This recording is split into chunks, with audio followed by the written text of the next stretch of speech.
Yeah, hello, dear friend, dear brother, or dear sister. So we meet again.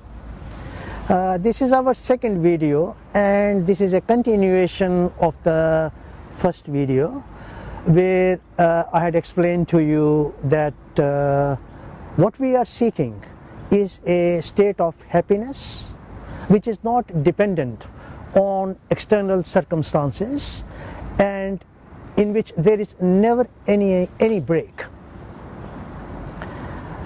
So now look at this very carefully, right? Because if you grasp what I'm going to explain to you, then you would have grasped the meaning of what is really meant by this state of absolute happiness, the state that was achieved by the great masters of mankind like Sage Ramana, Lord Buddha, Jesus Christ, and others. So as I said, the focus is all about you reaching this state. So now you look at yourself. Look at yourself. What is your age? Are you 25 years old, 30 years old, 40, 48, 60, 70? Doesn't matter. But that's where you are, isn't it? So I'm going to take a hypothetical example. Let's say your age is 55 or 60. So you determine wherever you are, right? So say you're 55 years old. So you have passed through 55 years of this life, right? What did you do? You were born with a particular color, in a particular culture, in a particular country, in a particular town. You had certain parents. You may have some siblings, brothers and sisters. You might have had a good childhood, or maybe it's a turbulent childhood. Does not matter. Just reflect on it, right? Then from childhood, you grew, became a teenager, went to school. You had your own, desires or your own wishes. What did you do then, right? Some of us go the wrong way. Some of us go the middle way. Some of us go to the extremes to fulfill our desires. Whatever it may be, we are all in that same category, right? Then what did you do after that, right? You graduated, or you did some apprenticeship or traineeship, or you went into a specialty, maybe music, maybe become a doctor, whatever it may be, and then there is this desire, have a family like my parents had, So if you're a girl, you might be, the greatest desire in the girl is to get married and have children, rear her own children. If you're a boy, one of the main desires is that, you want to get married, and rear a family. Sometimes what happens, okay, you find the right person, you don't find the right person, you may then go single, you may go your way, but then you may find the right person.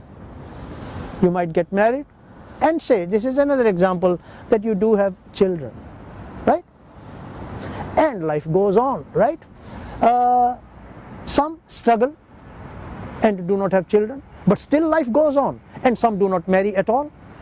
But now look at this, then there is your professional life. Now you're growing in your professional life as well, and you have got enough money. Well, some of the people in certain countries, our brothers and sisters, they struggle. I'm just giving a very general picture, right? But what you have got to look at is, you have passed through your family life, the children have actually grown, and then you start participating in the church, or in the temple and in these other activities, right? So now you say that you've become very wise, right? So you want a bit of enlightenment as well, But look at this, look. All the time, the truth is this, and I'm going to be pretty blank using this, that you have actually been fooling yourself, because what you are seeking is only temporary. What you are seeking is temporary happiness. Now, this is where you are, right? Now, if you believe in reincarnation, just think about this. This pattern of your present life, is it any different from the last life? Not really. And then if you project it into your last 500 lives, is it any different? Not really. Because remember this, from your own experience, you know whatever you are today, you are the product of what you did yesterday.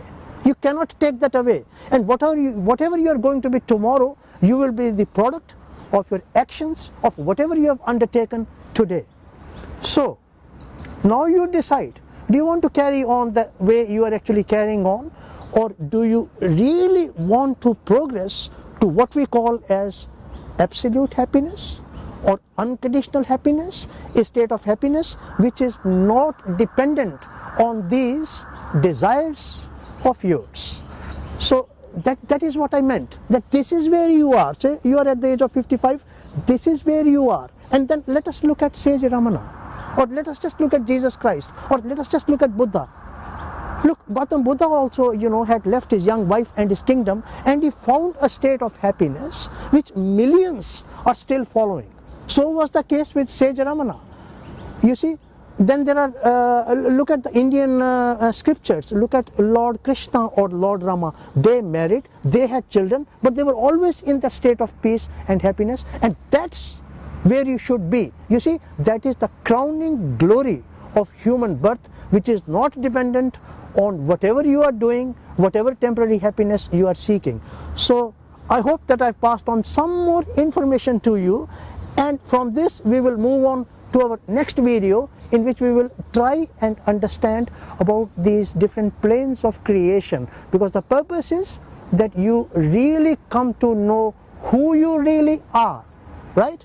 Okay, I'll close this video here. Thank you for listening.